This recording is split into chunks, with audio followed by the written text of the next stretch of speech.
Hey guys, it's me, Teresa Perrin. Welcome back. Today I want to discuss the ticker drug with you. That's drug like you spell drugs without the S. So anyways, whatever I say is not financial advice. Please always do your own DD. Please like and subscribe if you haven't already. And let's get into why I think this is going to be a banger. Okay, guys, Bright Minds is a biotech company. They focus on developing treatments for neuropsychiatric disorders, epilepsy, and pain.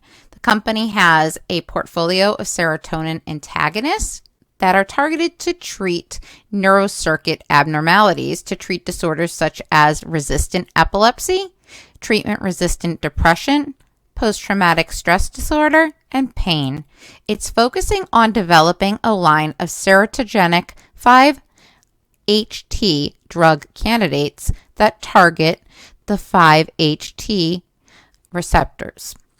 It offers 5-HT2C for the treatment of Dravet syndrome and behavioral disorders, and it offers 5-HT2A for the treatment of depression and other neuropsychiatric disorders.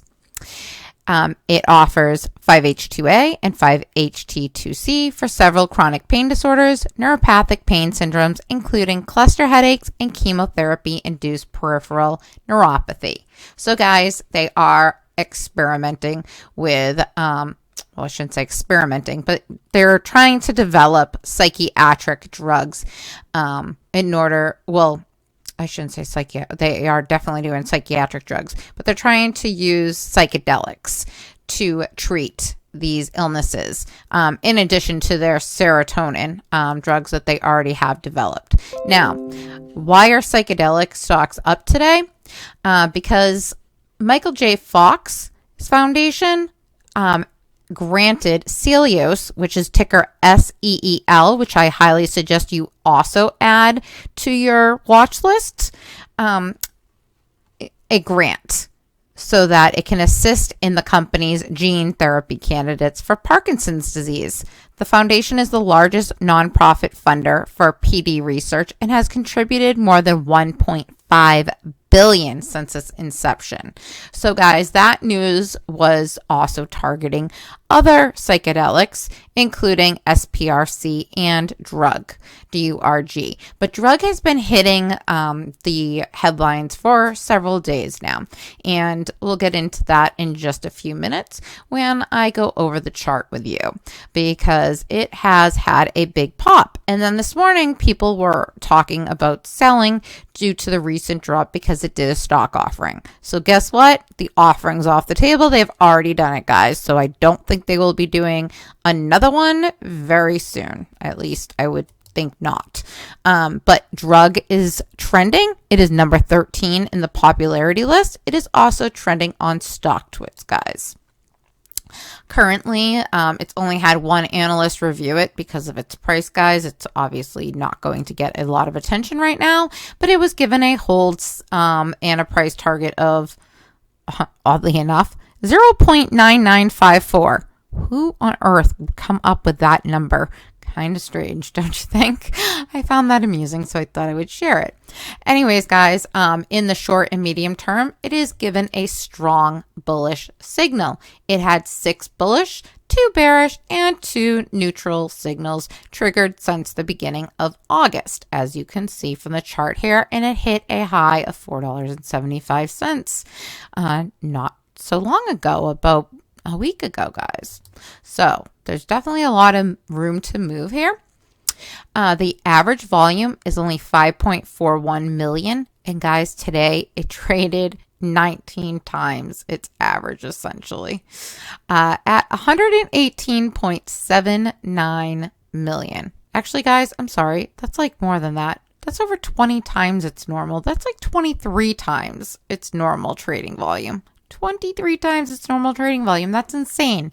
And the best part is the free float is only 6.54 million shares, guys. So that means that it traded almost 20 times the entire float over today. Is that not insane? And it was only up 48.87%, 65 cents, when it traded the entire float that many times over. Seems very strange to me.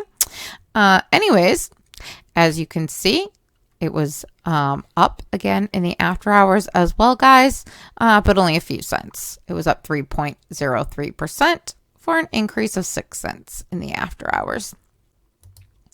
And then again, I just wanted to show you the statistics because I found it interesting that there was a difference based on what Webull reports and based on what this is, Robinhood. Robinhood says that the average volume is 21.88 million and that it traded 118.78 million shares. So that's significantly different than what Webull's reporting. So I'm kind of curious as to what would cause such a drastic difference, guys, because it's only volume. Why would the numbers not correlate?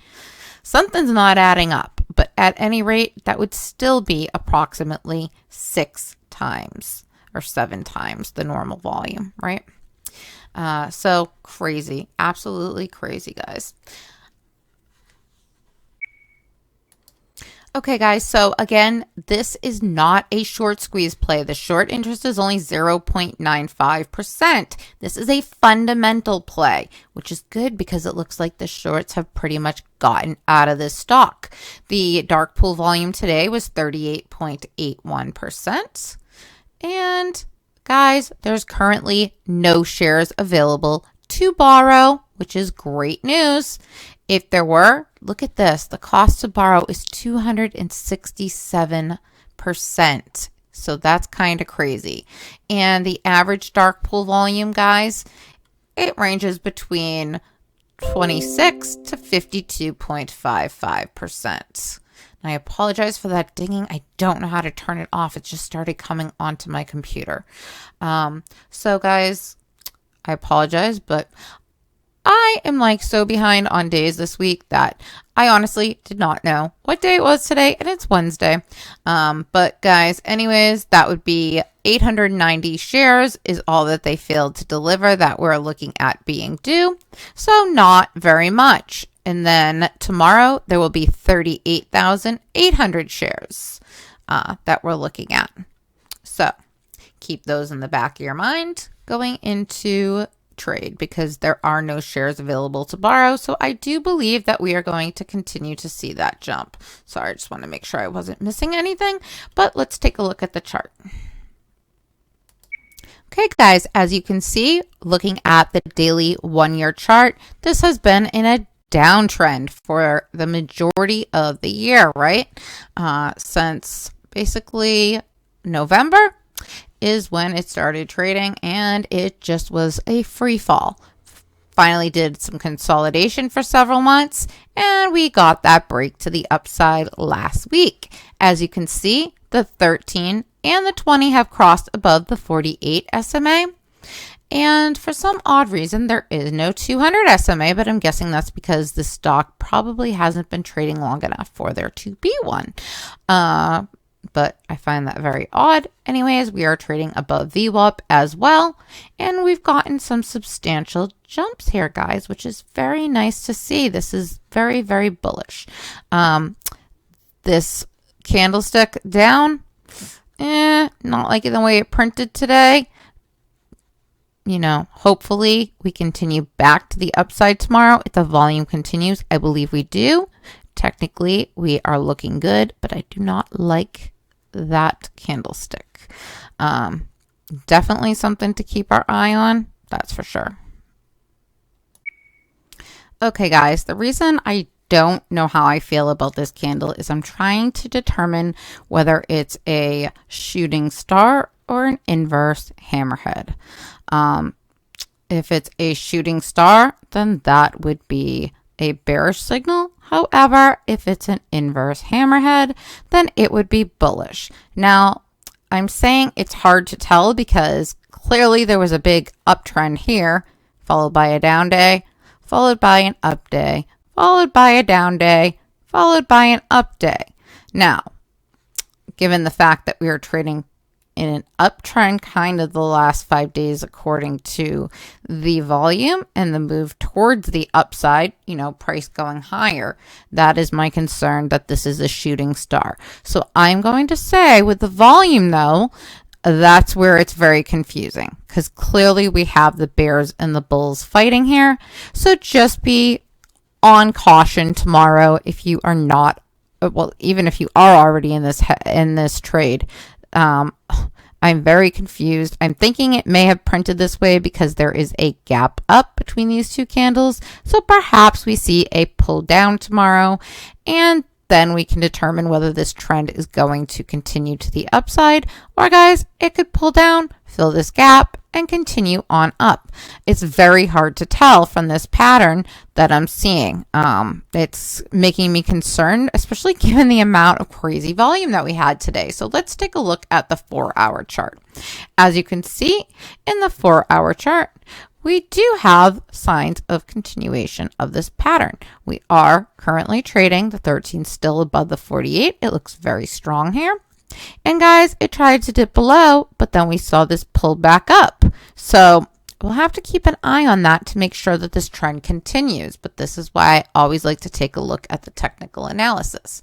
Now, if we go and we look even closer to today, as you can see, it's definitely a struggle because the trend lines on the MACD are very, very close together.